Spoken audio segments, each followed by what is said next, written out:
आणि आपल्या माणसांनी आणि त्यातही आपल्या माहेरच्या माणसांनी केलेला सत्कार ते दोन दोन पारड्यामध्ये ठेवलं तर मला वाटतं सगळे सत्कार एका पारड्यात आणि माहेरचा सत्कार हा दुसऱ्या पारड्यात नेहमीच वजनदार असेल. आणि त्यासाठी तुमचे सगळ्यांचे आभार मानणार नाहीच अर्थातच, कारण तो माझा हक्क आहे जो मी लहानपणापासून बजावत आले. कारण मगाशी चिंतनाचं परत नाव घेतलं त्यांनी म्हटलं की आमची सरू किंवा काका जे म्हणत होते ही सरिता मॅडम नाही तर मी तुमची सगळ्यांची सरूच होते. आणि ही जी निजगुण आहे ती निजगुण इथेच उगवलेली आहे याच मातीमध्ये तुमच्या सगळ्यांमध्ये. मला इथे बसताना खूप अवघडल्यासारखं झालं होतं, कारण ज्यांच्या अंगावर खांद्यावर मी खेळले, ज्यांचा हात धरून चालले, ज्यांच्यासोबत दंगा मस्ती केली, ज्यांचे आशीर्वाद घेऊन आयुष्यात पुढे येईल ते मला तिथे बसायचं फार दडपण आलं होतं. भले आपण वेगवेगळ्या व्यासपीठावर बसत असतो पण हे व्यासपीठ आहे तिथे मला असं वाटत होतं की मी ते खाली तरी असायला पाहिजे होतं. पण ठीक आहे, काकांनी सत्कारला उत्तर द्यायला सांगितले तर 5 मिनिटं बोलते, तुम्ही जास्त बोर होणार नाही याची काळजी घेईन. मला सांगायला खूप अभिमान वाटतो नेहमीच की नरडव्याचे पवार हा एक ब्रँड आहे. सिंधुदुर्गामध्ये नरडव्याचे पवार असं म्हटलं की कुणाच्याही डोळ्यांमध्ये एक आदराची भावना आपसुकच दिसते. मला वाटतं आपण सगळ्यांनी त्याचा अनुभव घेतलेला आहे. आणि वेगवेगळ्या क्षेत्रामध्ये आपले अनेक माणसं हे आडनाव घेऊन त्यांनी आपल्या कर्तृत्वाचा वेगळा ठसा तिथे उमटवलेला आहे. असे अनेक क्षेत्र आहेत, शैक्षणिक क्षेत्रामध्ये असेल, सामाजिक असेल, सांस्कृतिक असेल. आणि साहित्य क्षेत्रामध्ये हे नाव ठळकपणे लिहिण्याचं भाग्य माझ्या कवितेने मला दिलं. त्यासाठी मी माझ्या कवितेची आणि इथपर्यंत पोहोचण्यासाठी ज्यांचे आशीर्वाद, ज्यांची प्रेरणा, ज्यांचं प्रेम, ज्यांचे संस्कार आणि ज्यांनी माझ्यात ही मूल्य रुजवली ते आपण सगळे, तुम्हा सर्वांचे मी खूप खूप अगदी मनापासून हृदयापासून परत आभार शब्द येतोय पण ठीक आहे आभार मानतो. अलीकडेच मी एक लेख लिहिला होता मिळून साऱ्या जणीमध्ये. मला वाटतं मी तो ग्रुपवर टाकला होता. मला वाटतं तुम्ही सगळ्यांनी वाचला असेल. आणि त्या लेखाचं नाव होतं माणसाच्या काळजाची माणसे गेली कुठे. तो लेख मिळून साऱ्या जणी सारख्या अत्यंत प्रतिष्ठित आणि देश परदेशामध्ये सुद्धा जाणाऱ्या अंकामध्ये प्रसिद्ध झाला. आणि त्या अंकामध्ये मी माझं बालपण म्हणजे माझ्या एका मित्राने स्त्री पुरुष समानता या विषयावर बोलताना मला असं म्हटलं की तुम्ही जेवलेली भांडी आम्ही घासतोय, तुम्ही नेसलेले कपडे आम्ही सुकत घालतोय, आणखी कसली हवी स्त्री पुरुष समानता. हे जेव्हा त्याने मला विचारलं तेव्हा माझ्या नजरेसमोर ही सगळी माणसं आली जी भांडी घासणं, कपडे धुणं, शेण भरणं, जी काही बायकी कामं ज्यांना आपण कमी लेखतो ती कामं अगदी सहजतेने करत होतो. मी माझ्या घरातच माझ्या पप्पांना बघत होते. अगदी भांडी मला चपाती लाटायला माझ्या पप्पांनी शिकवलं. मग भांडी घासण्यापासून ते मासे मटण साफ करण्यापर्यंत प्रत्येक गोष्ट आमचे पप्पा करत होते. त्याचबरोबर ह्या सगळ्या माणसांना मी ती कामं करताना बघत होते. आणि ही कामं बाईची आणि ही कामं पुरुषांची. आमची सोना काकी विहिरीमध्ये उतरली होती. मी लिहिले त्या लेखामध्ये. आमची सुनीता काकी त्या काळात सायकल चालवत होती, चपलाच्या दुकानात रुबामणे बसत होती. आमची आई वनिता काकी यासारखी माणसं झाडावर चढण्यापासून ते एवढ्या भली मोठी कवळ काठी डोक्यावरून आणण्यापर्यंतची पुरुषी कामं म्हणजे सगळीच. वय करण्यापासून म्हणजे वय आडा करण्यापासून मी अगदी सोना काकीपासून प्रत्येकाला, या माझ्या आईपासून प्रत्येकाला ही कामं करताना बघितली होती. आणि तेव्हा वाटलं की आज जेव्हा या कामांची वाटणी होताना परत एकदा बघतो तेव्हा मला परत 40 वर्षांनी 42 वर्षांनी मागे यावं लागलं इथे या माझ्या मातीमध्ये, ज्या मातीने कोणतेही उपदेश न करता, कोणतेही पुस्तकी ज्ञान न देता मला स्त्री पुरुष समानता, माणूसपण म्हणजे काय ते शिकवलं. भांडणं होती का? होती. वाद नव्हते का? होते. पण मी कधी कधी बघायची की आज कडाक्याने भांडलेली एखाद 2 काकी असतील किंवा 2 काका असतील, 8 दिवसांनी जर एखादा प्रसंग असेल तर तीच माणसं मदत करायला सगळ्यात पुढे असायची. हे आज मातीने शिकवलं. त्यामुळे निजखुण मध्ये असेल किंवा माझ्या विविध कथांमध्ये असेल जे काही प्रतिबिंब आहे ते सगळं इथलं आहे. दलाई लामांच्या सभेमध्ये रमेश काकांनी केलेली चहा मला आठवली, ती मी ते लेखामध्ये लिहिली. आणि तो लेख एवढा व्हायरल झाला, अगदी व्हॉट्सअप ग्रुपवर प्रचंड व्हायरल झाला. मला खूप जणांचे फोन आले अगदी मोठ्या साहित्यिकांचे सुद्धा फोन आले, ईमेल्स आले. आणि विशेष सांगायचं म्हणजे आपण विदर्भ मराठवाड्यात जर भागामध्ये गेलो तर तिथे आजही पुरुष हा आपण पिलेला चहाचा पेला सुद्धा उचलत नाही. आणि तिथली जी साहित्यिक मित्रमैत्री होती त्यांच्या दृष्टीने हे सगळं आजही अवाक करणारं होतं की इतक्या वर्षापूर्वी कोकणातल्या एका खेडेगावामध्ये तू हे सगळं अनुभवलंस हे त्यांना खरं वाटत नव्हतं. तेव्हा मी त्यांना माझ्या लेखातली एक ओळ परत एकदा अंडरलाईन करून सांगितली की त्या लेखात मी लिहिलंय की या लेखातली सगळी नावं खरी आहे. मी लेख प्रसिद्ध होण्यापूर्वी काही जण तो लेख पाठवला होता, मला वाटतं अमरला वगैरे, की मी काही उल्लेख त्याच्यामध्ये असे केलेले आहेत, जर तुम्हाला खटकले नसतील तर मी हा लेख देणार आहे, अशा पद्धतीने मला वाटतं केशवला, अमरला आणि गिरीशला हा पाठवलेला होता. आणि तेव्हा माझी एक मैत्रीण पण म्हणाली की तुझी काकी विहिरीमध्ये उतरली होती, आजचा दिवस असता तर सोशल मीडियावर फेमस झाली असती. हे संस्कार, ही मूल्य, ही न शिकवता तुमच्याकडे बघूनच आम्हाला मिळत होतं. त्यामुळे पवार नावाचा ब्रँड मिरवणं मला आजही खूप अभिमानाची गोष्ट वाटते. सुरेश काका नेहमीच सोबत असतात, त्याविषयी का प्रश्नच नाही. मला एक गमतीदार गोष्ट आणि तेवढीच अत्यंत महत्वाची गोष्ट सांगावीशी वाटते की प्रत्येक इंटरव्ह्यू मध्ये एक विषय असतो, एक प्रश्न पहिला असतो की तुमच्या कविता लेखनाची सुरुवात कशी झाली.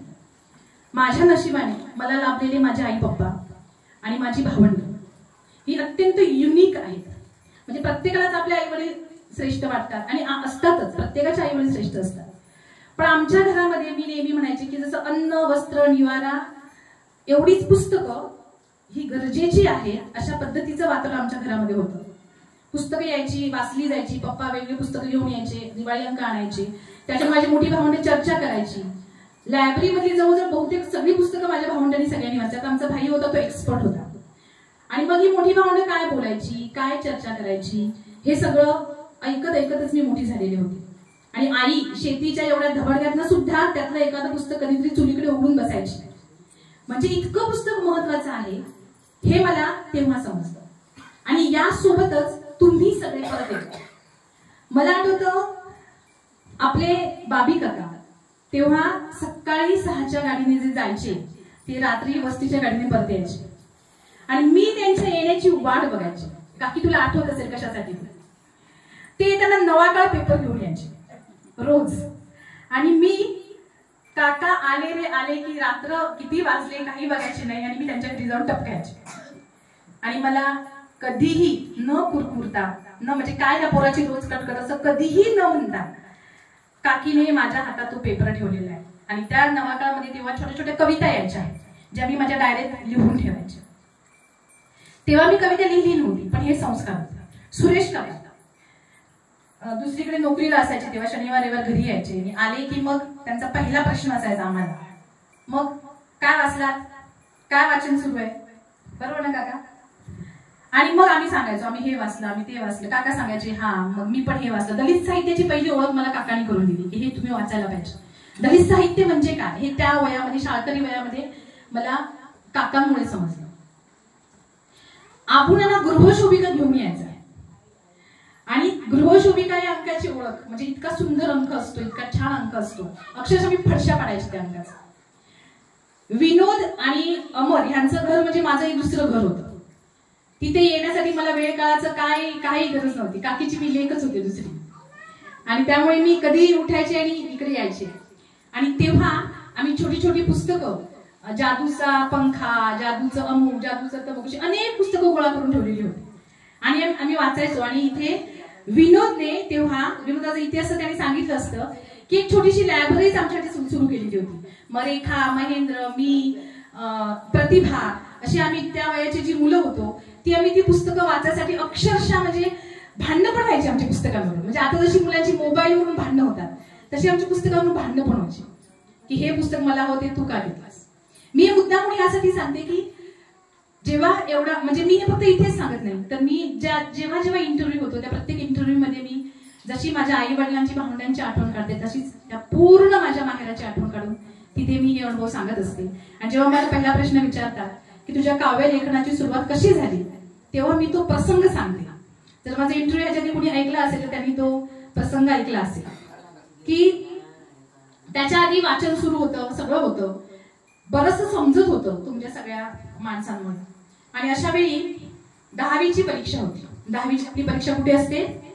कनेरीला. तरच नेहमीप्रमाणे जे आपण मुलाचं आई सांगते की आता तू कनेरीला म्हणजे राहायला तिथे जायचो आम्ही, तेव्हा अपडाऊन करण्याची सोय नव्हती. माई म्हटली उद्यापासून तू परीक्षा जाणार आहेस तर जा वाडीतल्या सगळ्यांच्या पाया पडून ये. तेव्हा प्रथाच होती ती अर्थातच. 10वीची परीक्षा म्हणजे तर केवढं मोठं रणांगणावरचं युद्ध जिंकल्याच्या आवेशात आम्ही तिकडून जायचो युद्ध खेळायच्या. तर मग मी बाहेर पडून सगळ्यांच्या पाया पडत, आजी सगळ्यांच्या पाया पडत पडत मी एका काकांच्या घरी गेले. आणि काका तेव्हा चपला लावत पडवीत बसलेले होते. मी गेले, पाया पडले. त्यांनी काय गोखय म्हणला परीक्षा उद्यापासून 10वीची. त्यांनी असं माझ्या डोक्यावर तोंडावर हात फिरवले, मला म्हणाले की माझा पोरगा लय गुणाचा, ते का रामासारखं घो मिळाले, असं मला त्यांनी आशीर्वाद दिला. आणि तेव्हा मी विचार करायला लागले, मी जाते परीक्षेला आणि काका मग आशीर्वाद देते की का घो चांगलं मिळाले. मग नंतर म्हटलं ठीक आहे, म्हणजे काकांच्या दृष्टीने परीक्षेत पास होण्यापेक्षा हिला चांगला नवरा मिळणं हे आधी महत्वाचं आहे, तरच तिच्या आयुष्याचं कल्याण होणार. मग मी काही जास्त मनावर घेतलं नाही. पण वाचनाने आलेली प्रगल्भता, तुमच्यासारख्या सगळ्या जाणत्या आणि सुजाण माणसांनी केलेले संस्कार, याच्यामुळे माझ्या डोक्यात ती घंटा किणकिणत राहिली की रामासारखा नवरा मिळणं म्हणजे मी सीता. मग सीतेला असं काय सुख लाभलं होतं तिच्या आयुष्यात?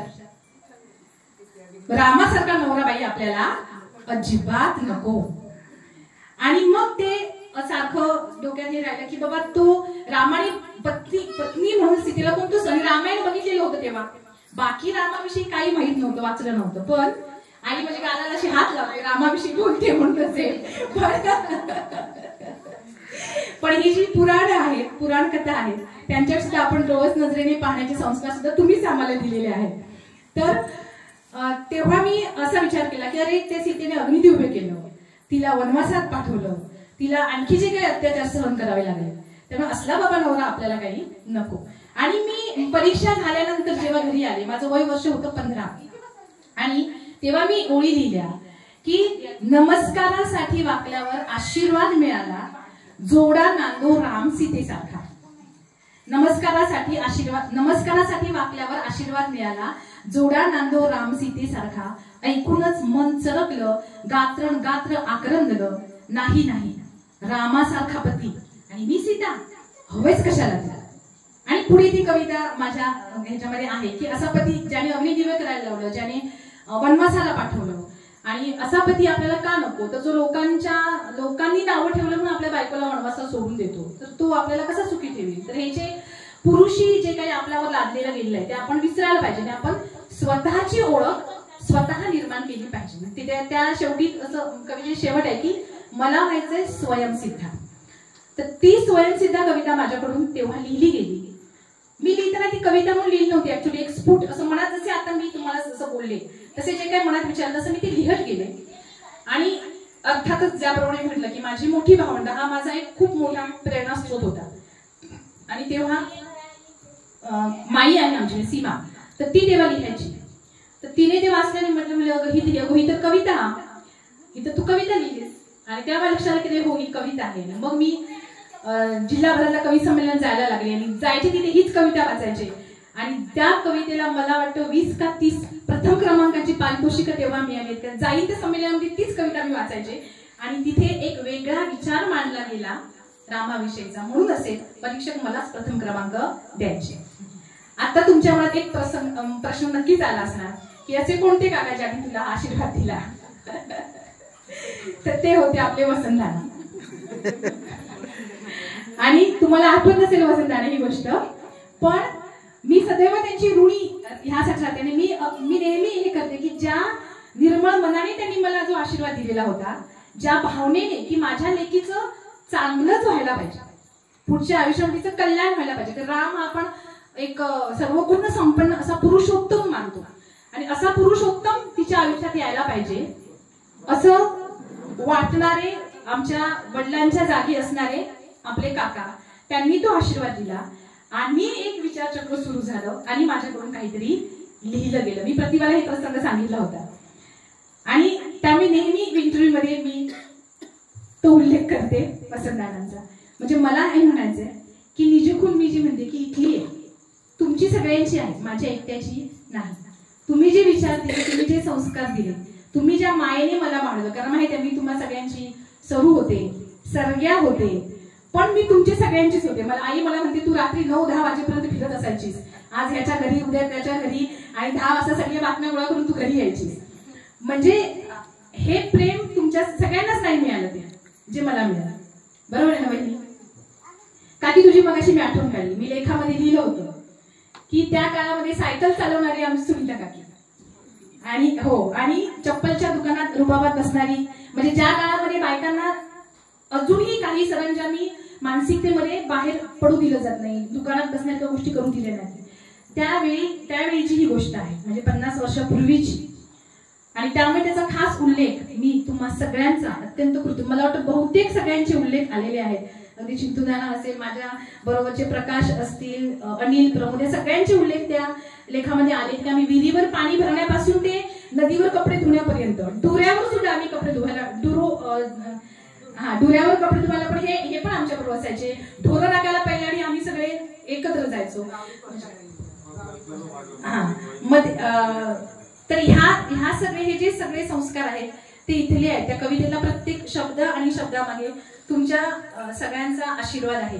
आणि त्यामुळे आज इथे हा जो काही, पप्पांना जाऊन 14 वर्ष झाली, प्रत्येक वेळी त्यांची उणीव भासते. अगदी काल परवाच मी एका दिवाळी अंकासाठी एक थीम होती की माझे बाबा या विषयावर लिहायचं, आणि मी त्यांच्यावर लेख लिहून दिला. तो लेख लिहिताना सुद्धा मला परत एकदा तुम्ही सगळेजण आठवतात. आणि आज जरी ते नसले तरी सुद्धा त्यांच्या जागी असणारे हे माझे सर्व काका आहेत, त्यांच्या हस्ते हा सन्मान झाला. अंकुश काकांविषयी मी नक्कीच बोलेन की मी जेव्हा बिडवाडीला होते, अगदी लहानपणी काय मी त्यांच्या खूप जवळ नव्हते, थोडी भीती वाटायची त्यांची, पण जेव्हा मी बिडवाडी शाळेत होते तेव्हा काका पणसवाडी शाळेमध्ये होते, आणि तेव्हा ते अभिमानाने सगळ्यांना ओळख करून द्यायची ही माझी पुतणी आहे. आणि त्यानंतर आमच्यात एक जवळीक निर्माण झाली काकांमध्ये आणि माझ्यामध्ये, संवाद व्हायचा रोजचा. गाठी एकाच क्षेत्रामध्ये गेलो, एकाच ठिकाणी काम करत होतो. आणि मग जेव्हा कधी मला, म्हणजे त्यानंतर जे बॉन्डिंग आहे, म्हणजे खूप गोष्टी काकांनी माझ्याशी अगदी मुलीसारख्या शेअर केल्या आहेत, खूप गोष्टी मी सुद्धा काकांना सांगितल्या आहेत. काका आता जरा वय हे झाल्यामुळे ते येत नाहीत, पण ते वारंवार आमच्या घरी यायचे. जावयांशी तुझा त्यांचा खूप चांगला सुसंवाद होता, अगदी मुलासारखं ते जावयांना खूप गोष्टी सांगायचे काका, आणि अगदी मनातल्या खूप गोष्टी सांगायचे. कधी कधी मला वाटतं की आपलं चुकतं की अशा माणसांना आवर्जून फोन करायला पाहिजे, चौकशी करायला पाहिजे, मनात येतं पण व्यापामध्ये राहून जातं. पण काका आजही कधी रस्त्याने जाताना दिसले, आणि तेव्हा सुद्धा मी काकांची ओळख करून जा, कधीही माझे चुलत काका असं कधीच म्हटलं नाही. मी सगळ्यांना सांगत माझे काका आहे, कारण तो जो सपोर्ट असतो तो काकांनी नक्कीच आम्हाला भावंडांनी दिला. तर त्यांनी एकदा मला आठवतं, मला वाटतं महेंद्रच्या मुलाचा पहिला वाढदिवस वगैरे होता, नक्की मला आठवत नाही, आणि काकांनी जास्त कोणाला बोलवलं नव्हतं, महेंद्रच्या मुलाचा की कोणाचा मला नक्की नाही आठवत, पण त्यांनी आम्हा 3 बहिणींना बोलवलं होतं त्याला. आणि आम्ही तिघही म्हणजे आम्ही बहिणीने जावई त्यांची तिने असं गेलो होतो. काका म्हणाले की तुम्हाला बोलवल्याशिवाय मला राहुलं नाही. म्हणजे हे जे ऋणानुबंध आहेत, म्हणजे इथे जेव्हा आम्ही येतो, आता गेल्या वर्षी ताईला मी म्हटलं की मला वाटतं मी 3 वर्ष इथे आली नाही, ताई म्हणते नाही तू पहिल्या वर्षी आली होतीस, गेल्या वर्षी माझ्या पायाचा प्रॉब्लेम झाला, त्यामुळे मला गणपतीला येता आलं नाही. पण इथे येण्याची जी ओढ असते ती नेहमीच असते, कारण इथले सण, श्रद्धा अंधश्रद्धा कर्मकांड पण बाजूला ठेवूया, पण ही जी आता काकांनी जी काही वंशावळ वाचून दाखवली 6 पिढ्यांची, म्हणजे 2-3 महिन्यापूर्वीच काकांचा आणि सुरेशकडनं माझा संवाद असा झाला होता की बोर झाला असं सांगा, मी थांबते की आम्ही आता कार्यक्रमांच्या निमित्ताने किंवा वेगवेगळ्या गोष्टींच्या निमित्ताने महाराष्ट्रभर फिरत असतो, आणि तेव्हा विविध गावांमध्ये पण जाणं होतं, आणि तिथला समाज बघितला जातो. तेव्हा लक्षात येतं की माझं हे कुटुंब, माझ्या माहेरचं हे कुटुंब त्या माणसांच्या जवळजवळ 50 वर्ष पुढे, म्हणजे माझ्या आई वडिलांच्या पिढीमध्ये जी प्रोग्रेस, जी प्रगती आपल्या या माझ्या कुटुंबाची होती, ती सुद्धा आज काही गावांमध्ये दिसत नाही. ती वैचारिक प्रगल्भता आजही काही गावांमध्ये दिसत नाही. म्हणजे फक्त आमच्या जातीमध्ये असं म्हणत नाही, कुठल्याही समाजाच्या जातीमध्ये जावं, म्हणजे 3-4 पिढ्यांच्या आधी जे काही एक भक्कम वैचारिक अधिष्ठान आमच्या कुटुंबाला लाभलं, आणि म्हणून आज आम्ही कुठेतरी आमचा वेगळा ठसा उमटवू शकलो. हे नेहमी प्रकर्षाने जाणवत राहतं की ही माणसं इतकी मागे आहेत अजून. म्हणजे आम्ही आमच्या अगदी बालपणी जे अनुभवलं ते आजही त्यांच्या आमच्या पुढच्या पिढीला अनुभवता येत नाही.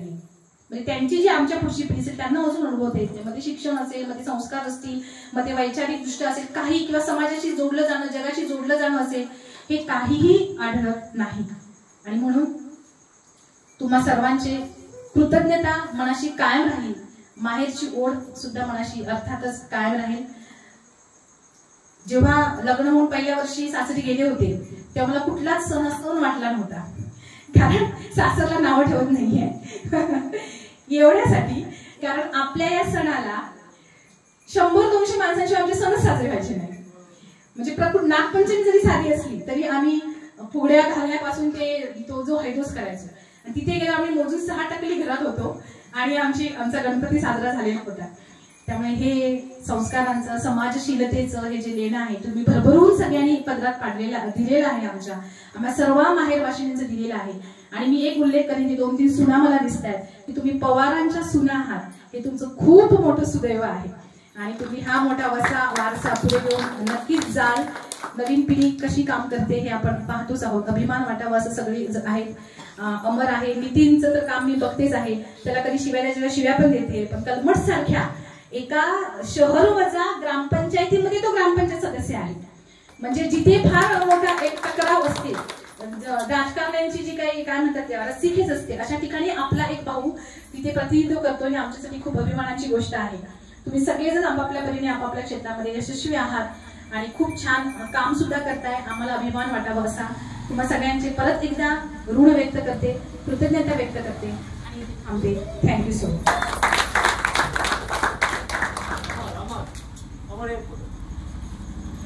थांबा